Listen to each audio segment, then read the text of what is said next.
إن الحمد لله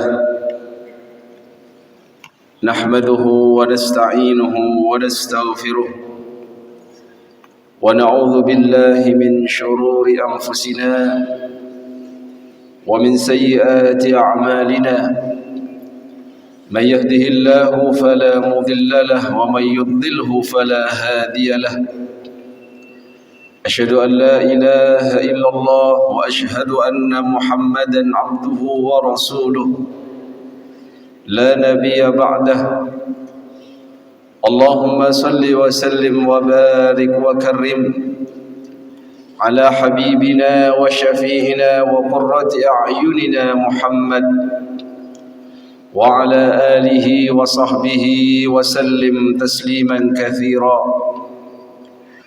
فيا أيها الناس أوصيكم ونفسي بتقوى الله فقد فاز المتقون وقال تعالى في كتابه الكريم يا أيها الناس اتقوا ربكم الذي خلقكم يا أيها الناس اتقوا ربكم الذي خلقكم من نفس واحدة وخلق منها زوجها وبث منهما رجالا كثيرا ونساء واتقوا الله الذي تساءلون به والأرحام إن الله كان عليكم رقيبا وقال تعالى يا أيها الذين آمنوا اتقوا الله حق تقاته ولا تموتن إلا وأنتم مسلمون Sadaqallahul azim. Ikhwatal iman, jamaah sekalian, alhamdulillah. Mari kita senantiasa bersyukur kehadirat Allah Subhanahu wa taala atas segala nikmat yang telah Allah berikan kepada kita. Nikmat yang begitu banyak yang tatkala kita mau menghitung-hitung nikmatnya tak akan mampu diri ini menghitungnya. Sebagaimana firman-Nya wa in ta'uddu ni'matallahi la tuhsuha. Dan di antara nikmat itu adalah nikmat iman dan Islam, nikmat kesehatan dan nikmat umur panjang, sehingga siang hari ini kembali kita diberikan oleh Allah kemudahan untuk bisa hadir melaksanakan ibadah salat Jumat berjamaah dalam keadaan sihah wal afiyah. Alhamdulillah summa alhamdulillah. Salawat serta salam semoga tetap tercurahkan pada junjungan kita Nabi besar Muhammad sallallahu alaihi wasallam, Nabi akhir zaman yang telah Allah berikan risalah Islam sehingga menjadi jelas di hadapan kita, innal halala bayyin wa innal harama bayyin. Sesungguhnya yang halal sudah jelas dan sesungguhnya yang haram pun sudah jelas.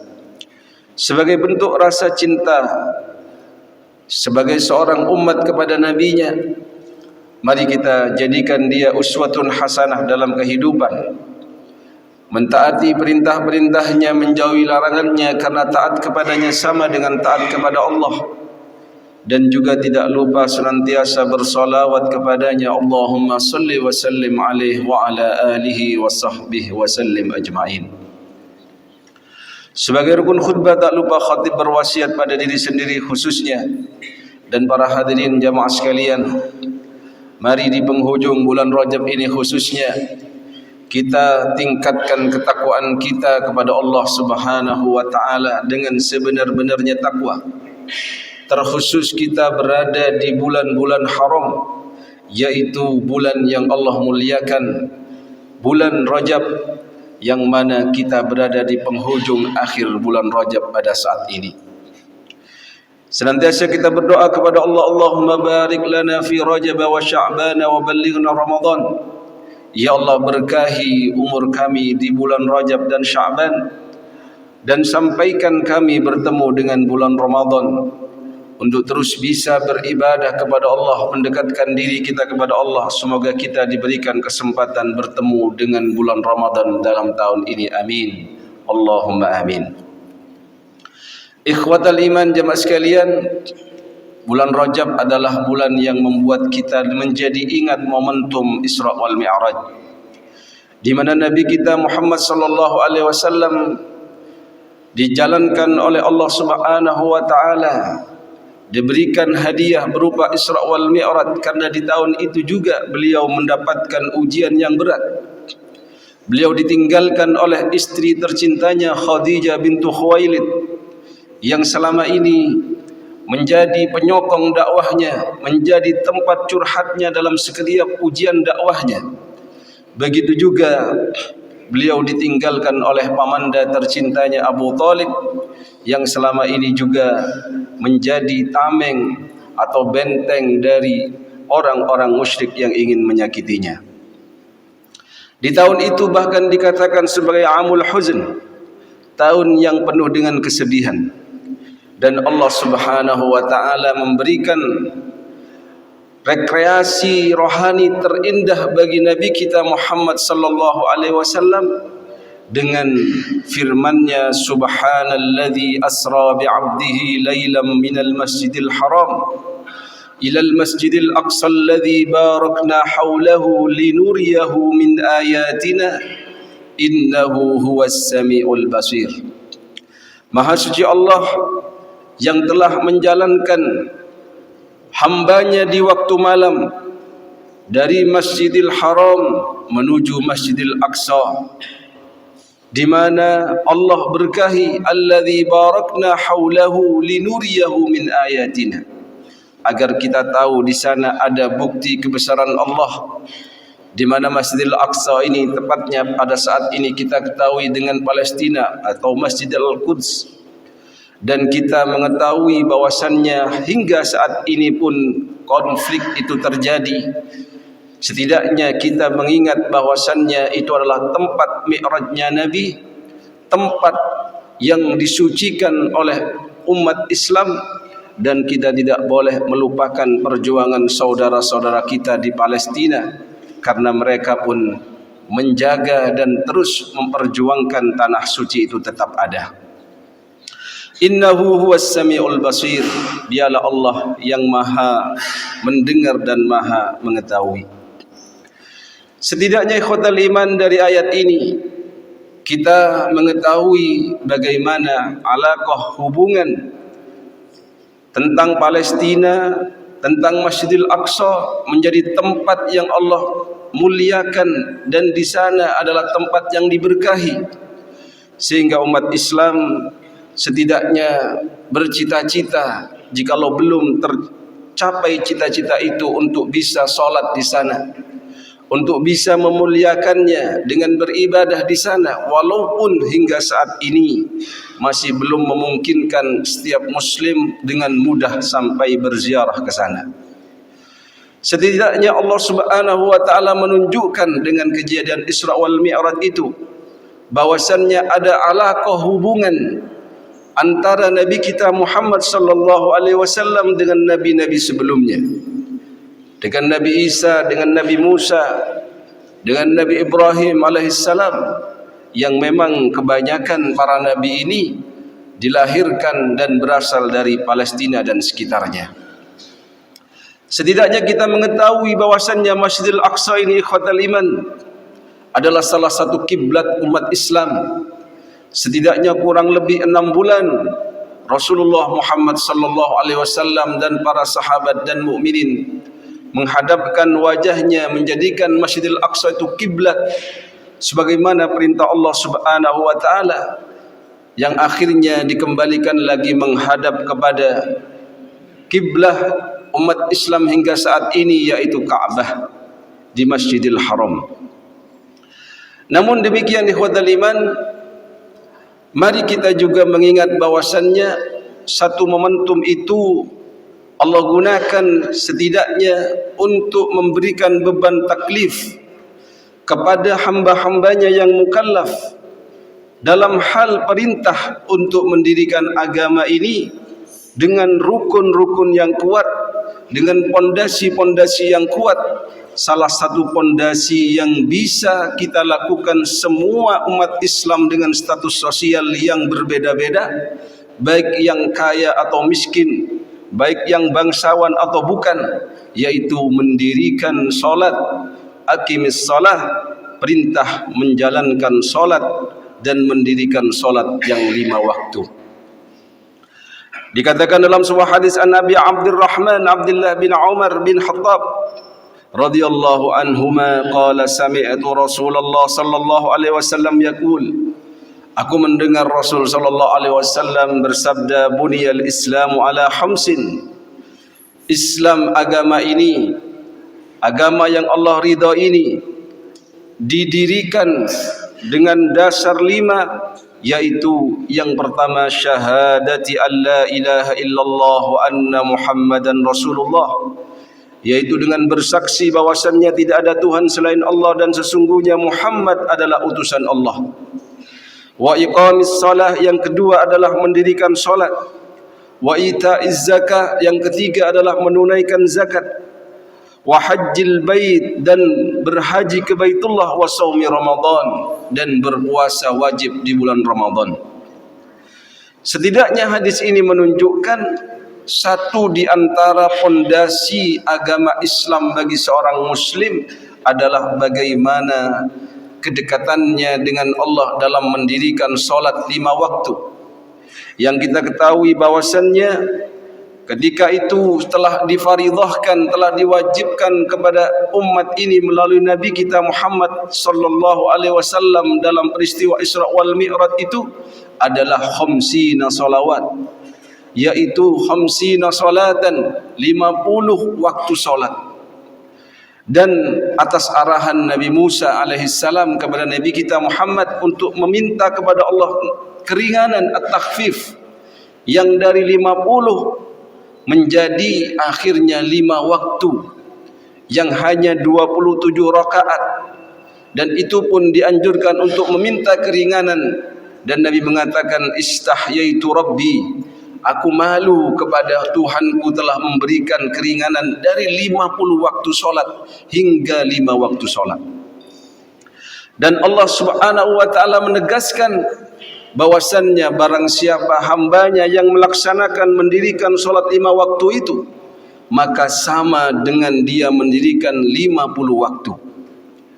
Tetapi ingat ikhwatal iman, keutamaan itu pastinya konsekuensinya tatkala kita meninggalkan satu di antara 5 waktu itu, sama saja kita meninggalkan 10 waktu solat, apalagi meninggalkan solat secara keseluruhan. Maka ini ikhwatal iman menjadi hamba Allah yang tidak diberkahi hidupnya, yang tidak bisa tertata agamanya, dan tidak akan bisa menemukan kenikmatan bersama Rabbul Alamin Jalla Jalaluhu wa Ta'ala fil ulah. Ikhwatal iman jemaah sekalian, pastikan bahwasannya kita sebagai muslim mengetahui bagaimana sejarah syariat solat itu terjadi, sehingga hadir dalam hati kita bahwasannya solat ini adalah perintah yang sangat dipentingkan, di mana Allah subhanahu wa ta'ala memanggil secara langsung Nabinya Muhammad sallallahu alaihi wasallam untuk beraudensi dan menyampaikan perintah solat itu. Maka ikhwatal iman, suatu perintah tatkala dilakukan seperti ini tasawurnya menunjukkan keagungan solat itu.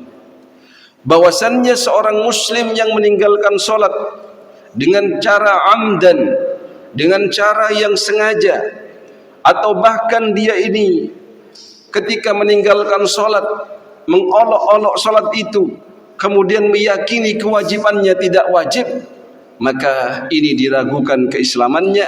Bahkan ketika dia meninggalkan solat dengan ainadan, dengan penuh rasa hati yang menantang terhadap kewajibannya, maka itu sudah dihukumi keluar dari agama Islam.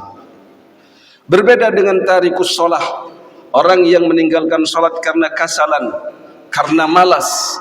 Ketika ditegur, nak, kenapa kamu enggak sholat padahal kamu ini sudah baligh, akil, mukallaf, bahkan sudah menikah, menjadi contoh untuk istri dan anak-anakmu nantinya.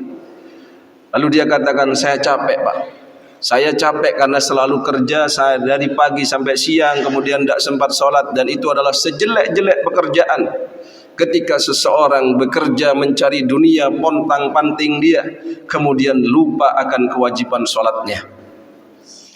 Ketika dia ini mengatakan karena capek atau malas atau tidak sempat dan lain sebagainya, tetapi tetap meyakini bahwasanya sholat itu wajib, ini tidak bisa dihukumi murtad dari Islam, tetapi masih dalam koridor tarikus sholat, yang mana dia ini wajib diistitabah, wajib diajak taubat baik dari sisi pemerintah kalau dia adalah hidup di negara Islam, atau dari sisi keluarga sosial masyarakat sekitarnya.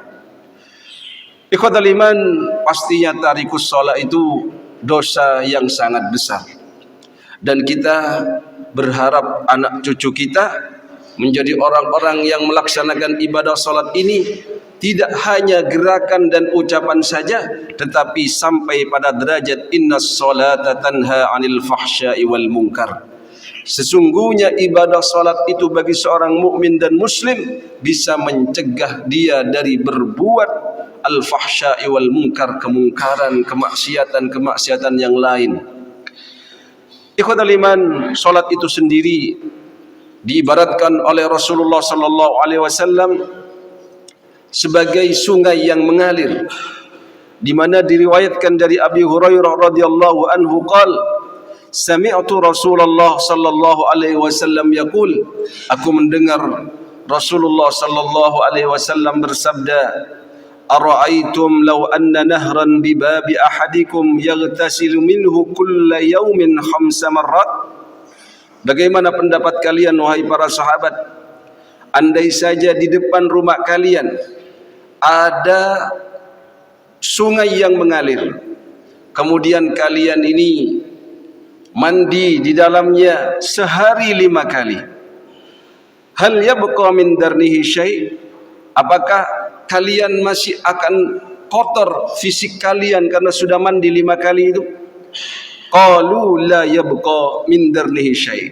Maka para sahabat diberikan gambaran seperti itu, mengatakan tidak akan ada kotoran yang melekat pada diri kami ya Rasul. Qala, maka Nabi bersabda, fadzalika mithlu salawatil khams. Perumpamaan itu sebagaimana kalian ketika melaksanakan ibadah salat 5 waktu, yamhullahu bihinnal khataya. Dengan melaksanakan salat 5 waktu itu, Allah menghapuskan dosa-dosamu. Tatkala kita sujud, rontok semua dosa-dosa kita. Tatkala kita rukuk, oleh karenanya disunnahkan bagi kita untuk sakinah. Dalam salat itu ada tumakninah, khususnya dalam rukun-rukun yang bersifat tawil, sifatnya sunnah untuk dipanjangkan, misalkan berdiri atau rukuk atau sujud, karena di situ ikhwatal iman salah satu cara kita menggugurkan dosa-dosa yang telah kita perbuat. Apalagi kalau salat itu 5 waktu itu bagi laki-laki khususnya dilaksanakan di masjid berjamaah, maka berangkat saja menuju masjid itu, setiap langkah yang dilakukan menaikkan derajat seseorang tersebut, dan selangkah yang lain mengampuni dosa-dosa orang tersebut.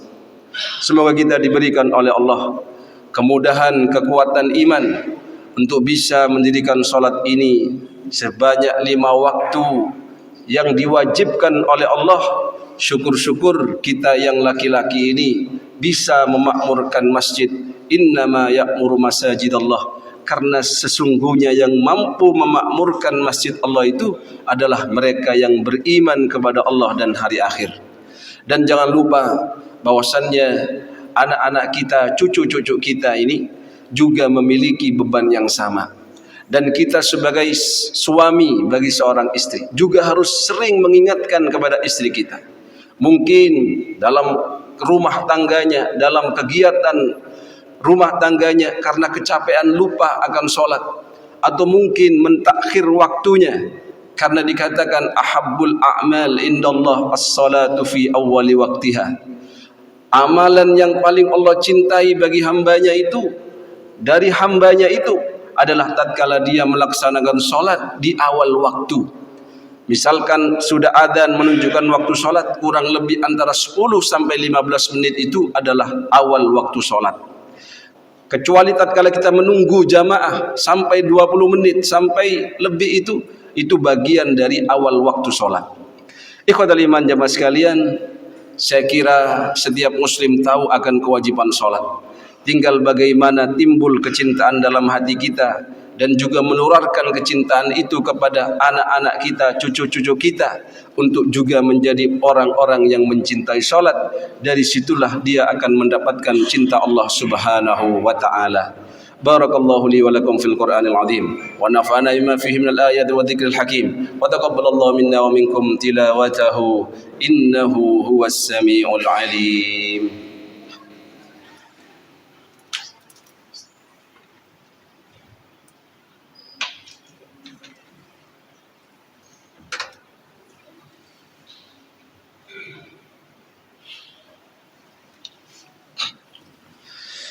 Alhamdulillahi hamdan kama amar. Asyhadu an la ilaha illallah wa asyhadu anna Muhammadan abduhu wa rasuluhu irghaman liman jahada bihi wa kafar. Allahumma salli wa sallim wa barik wa karim ala habibina wa syafi'ina wa qurrati a'yunina Muhammad wa ala alihi wa sahbihi wa sallim tasliman katsira. فيا أيها الناس أوصيكم ونفسي بتقوى الله فقد فاز المتقون. وقال تعالى ولم يزل قائلا عليما إن الله وملائكته يصلون على النبي يا أيها الذين آمنوا صلوا عليه وسلموا تسليما. اللهم صل وسلم على سيدنا محمد وعلى آل محمد كما صليت على إبراهيم وعلى آل إبراهيم في العالمين إنك حميد مجيد. اللهم اغفر للمسلمين والمسلمات والمؤمنين والمؤمنات الأحياء منهم والأموات. اللهم أعز الإسلام والمسلمين وأهلك الكفرة والمشركين وأعلي كلمتك إلى يوم الدين يا رب العالمين. اللهم إنا نستغفرك ونستودعك أدياننا وأنفسنا وأموالنا وأهلنا وكل شيء أعطيتنا.